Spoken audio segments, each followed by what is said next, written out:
bala na biso ba chaîne na biso vérité otobeta ka ba actualité politique ya mboka République démocratique du Congo makambo zo le kandeni ba dossier zebele autre pesa bino lelo na tonga lelo bana mboka obiso bolanda biso ba diaspora partout mbote na bino jambo betwabu mbote na beno toza déterminé boyebi kaka équipe forte ya makasi oyo pesa bino matière on va na parler ozolanda matière osepela lelo tokolobela pe ba dossier zebele Ibrahim Kabila wana nde dossier oyo ezopela ozokaka no ba vérité bimi ndenga soutenir mukuna bimi to abimite bokoyeba ngo lelo toyoki pe Mugalu oyo azalaki chef de la maison civile et ancien président de la République oyo tobengi sénateur à vie Joseph Kabila.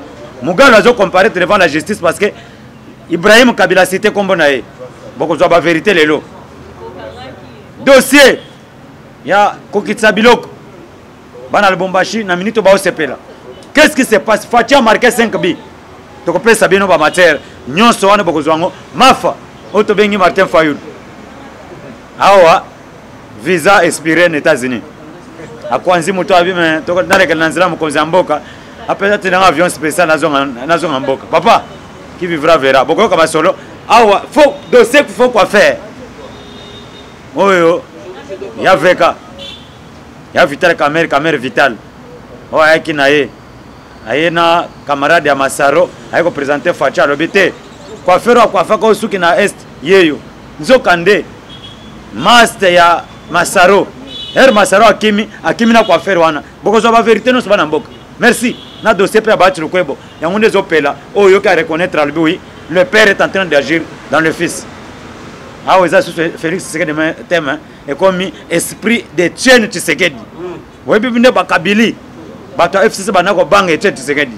ah siko esprit wana ndezo prôner ndavyo moko ebisa kinga na présence kuna caméra kana ko présent na monde spirituel akuti Facha va na keti surtout quand comme pembeni bo amoni Facha comme Etienne Tshisekedi a changé c'est-à-dire awande Etienne Tshisekedi moto azagir qui vivra verra donc actualité zelenge makasi bana mboka tokobanda na 5 bi oh monsieur le président Félix Antoine Tshisekedi abeti premier bi exclusion Facha marqué 5 bi mais pas congolais sous boule dans le silence que ce monsieur travaille Facha béton 5 bi a marqué dans moins de 24 heures tu vas comprendre premier bi à exclure magistrat ou à Samisaki Mukuna à exclure on a premier bi magistrat wa Samisaki Mukuna sans koyoka ye tout ça allez pas ju Mukuna tindi na prison ya kanisa ki toza ne poka anarchie nana batebele na ba comprendre tende na lobaka à tout moment que ba congolais mingi moko bazalo kola taba o bakangi basinga aumeli nango mais moko ba fongole basinga wana azo tourner ka isika moko akanisa ka basinga ezaka na makolo nzo wana ba fongola ke déjà et ben ba comprendre que changement est côté déjà état de droit bandi tane titi pour magistrat wana ya kanisa azaka na tape Kabila akokanga mutu na n'importe quoi ataba ayoki eteme auditionner teme azuye ka mbala moko aboke na prison lelo aza exclu wana premier bi ya Fachi béton deuxième bi l'arrestation de Henri Magie oboka mutu peut perdre soit déjà beret rouge ale kaka na TV alobaka ko finga bakonzi ba kanisa etape ya kalate abimika na supermarché boy beko baboulier tout bâtonner ba beret rouge babimi sans succès papa l'état de droit kende ko tuna justice soko fongoli pe munoko so fingi chef de l'état ba kisi penini parce que balobi outrage au chef de l'état n'importe quelle idéologie ne besoin matière awa okoyoka gano outrage au chef de l'état combien d'années tu peux na ko subir na kata prison azana parquet de toloba troisième bi ezali Jean-Marc Kabunda dossier Jean-Marc Kabunda reste premier vice-président de l'Assemblée nationale. Monsieur Jean-Jacques Mamba quand ne boka dossier baloki il dépasse molakis le netolo awa Jean-Jacques Mamba aza accusé na cour de cassation balekela na zela na zumbonga na poche habité na brutaliser Kabunda pétition on a récolté 62 signatures nzokande usage de faux à quelqu'un infiltré signature batalaka boy ba pese nini ba notifier pété 72 heures. Bon, quoi caduc. Pétition quoi caduc. Selon constitution.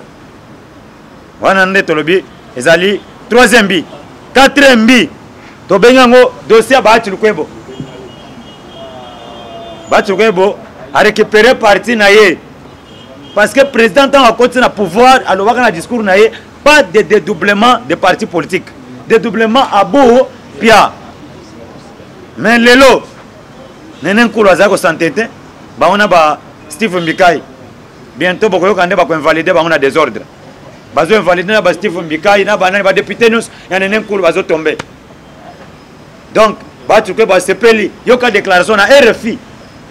Alors binin. Abi mais mokolo Tshisekedi abimaka président de la République na moi doute ça tant à sali coalition na FCC. Mais lelo na sentir état de droit et puis l'esprit à papa Etienne Tshisekedi et ça quoi agir katenaye.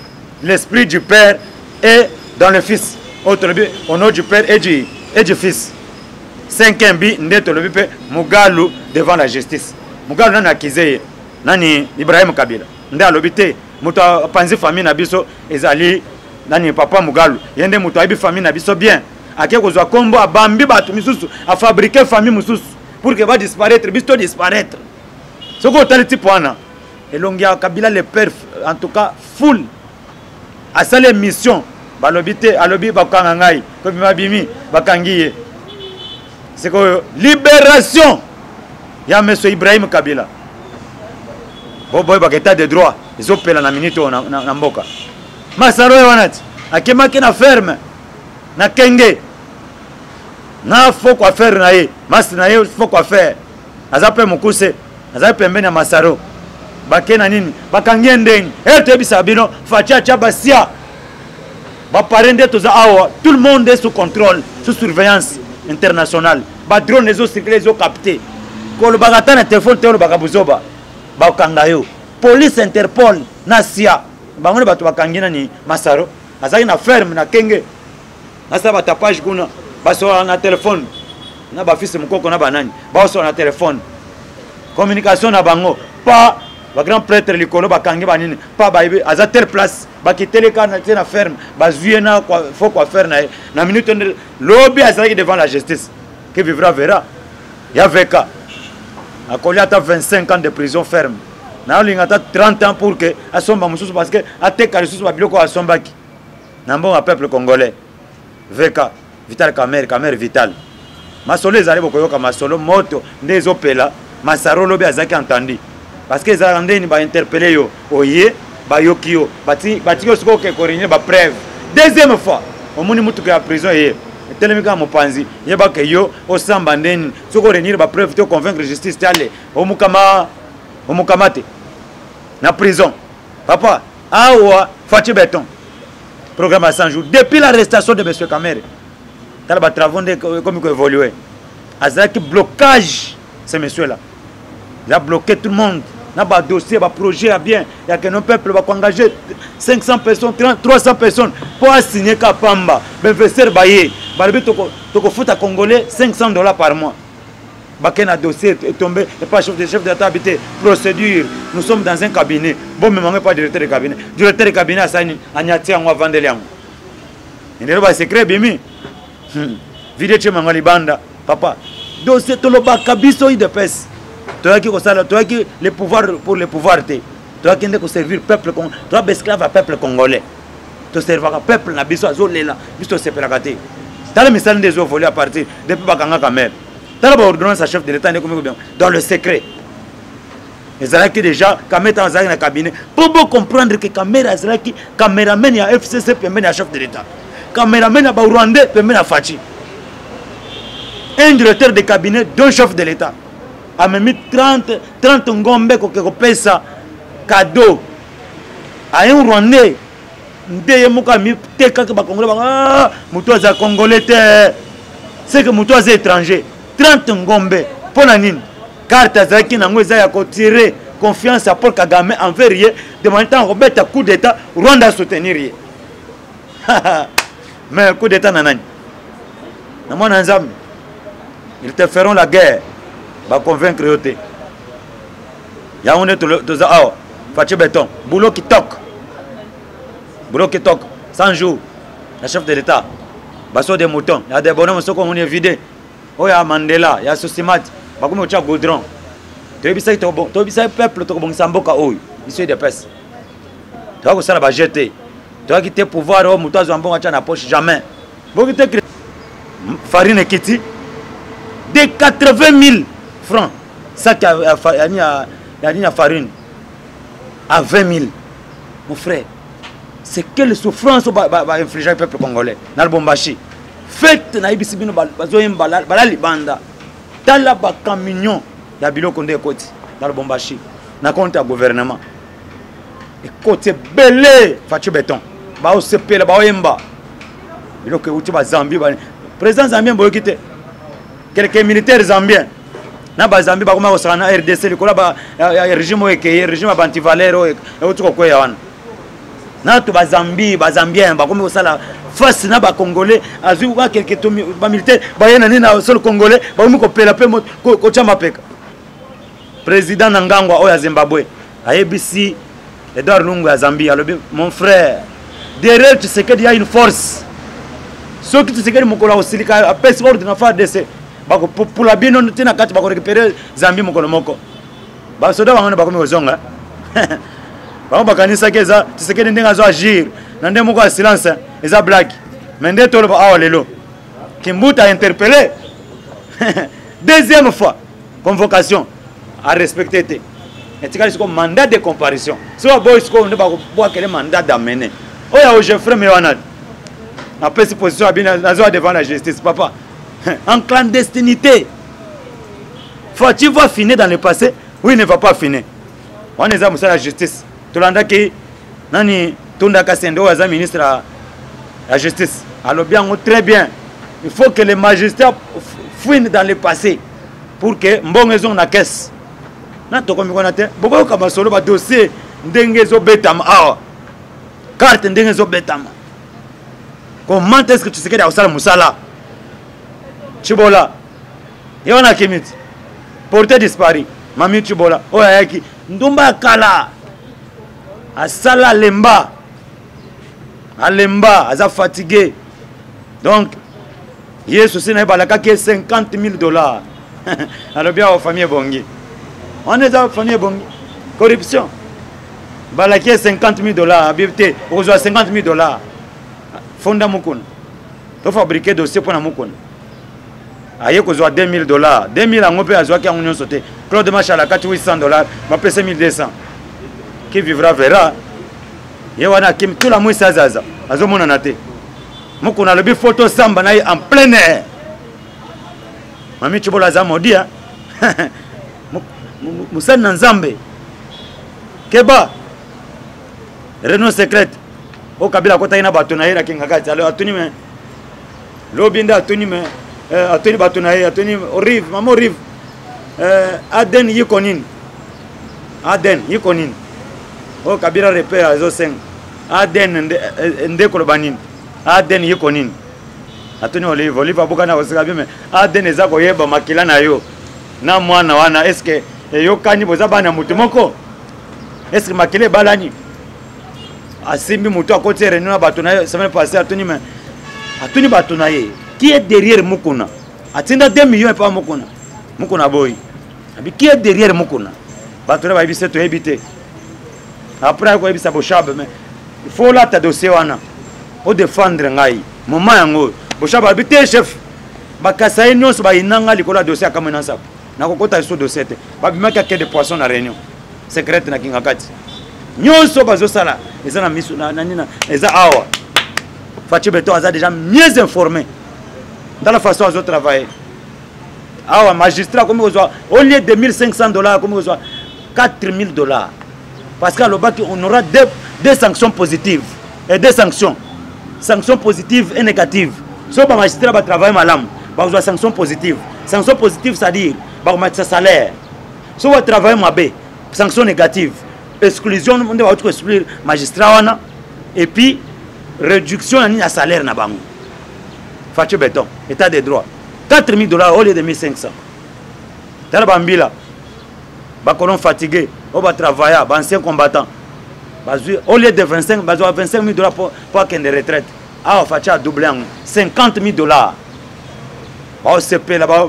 Na vacances au côté ba ba fachi béton soko mekika hotel ma fachi hotel ma fachi ba ko beto pe na moto na nzoto bete moto di zikisa moto ndeo donc na minute yo carte zo kende tout droit ndeo muni ma ba distraire ba to ba kimbo ma peuple er moko ba sa ma ba geste ba ko kate ba comprendre que fachi béton talaka Kabila yaki a vu quelques généraux en otage a comme si bango bato na ye mais fachi béton tanwaye abandi na se fachi abandi na se donc ba dossier zebele bana mboka quand ndenge to beta bino masolo ba bekio biso pesa bato wana pona ko sala ba coalition FCC cash bekio to pesa bango bazui bekio wana ba beta ba bamba biso beki mais ba vérité zebele tant ba kangi Ibrahim Kabila c'est surtout ça na régime ya kala na ba propos Ibrahim Kabila tenira ki bien ba vérité abimisaki tala ba ne ba kanga ba memena kingakati mais Fachi Beto abengi ka songa bien. Nani wana kangi Ibrahim Kabila. Tout un état de droit.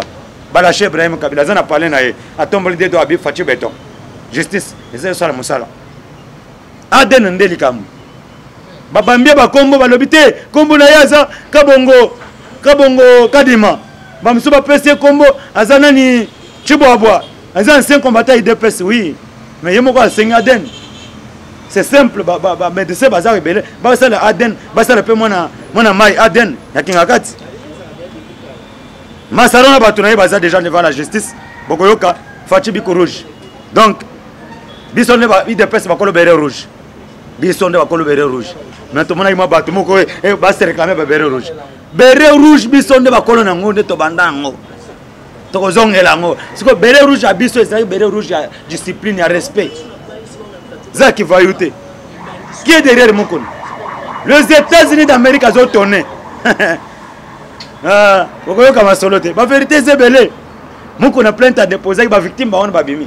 Et comme plainte confirmée. Tout le monde, il faut qu'on réponde à la justice. Quelque part, naïbi saraba pour la rejeter. Naïbi sarabat. Est-ce que l'arrestation Moukoun quelque part est cause de la politique était? Pour la Kabila Keno, voilà moto à porter plainte. Vous portez plainte Sani Tokangiye. Alors yo. Baba Kyung pour acheter. Batoni Baba Kyung va mais Baba Kyung oza doyen à Katanga. Oza notable. Yo Baba Kyung oza notable à Katanga. Bon, oyebi que Laurent Désiré Kabila bina ebite wana masina ngai. Toyeban, ils sont notables, ils sont pas notables à Katanga. Laurent Désiré Kabila, est-ce que ils ont mokolo ba benga père double habité ata mokolo moko te ba benga papa m'a pas saté. Abotana na mapasa te mais eza bano ba se réclamer ba olo bakano baza mapasa ya Laurent Désiré Kabila bité ata botul ba notable non sakatanga ata mutu moko ta ebi Laurent Désiré Kabila comme tata mapasa te siko mapasa ko se réclamer kana mapasa ya Laurent Désiré Kabila ba otaki wapi Ibrahim Kabila bimisa ba vérité boko yoka test Aden nde bakambu siko ba utuna musée nani Baba Kyung ba bime siko mapasa oyo abime botuna bango on a ébi bangote na ébi Kabila babana koya abatone Ibrahim Kabila yebi abina yebi baya kapena palin babana koya na palin ti papa na bango azalaki akendaka en exil tout ça baba na biso yebi bango awa batuni Baba Kyungu me yonde muto pesa batwana kombo yonde muto surnomme batabi me na ba secret ba secret ne ba ko biba na ébi ça bato belete secret naza à travers le silence attention comment les os batté mais lelo Biko Rouge. Merci beaucoup. Tous les moral, n'impact de l'idéologie. Vous continuez à la caméra.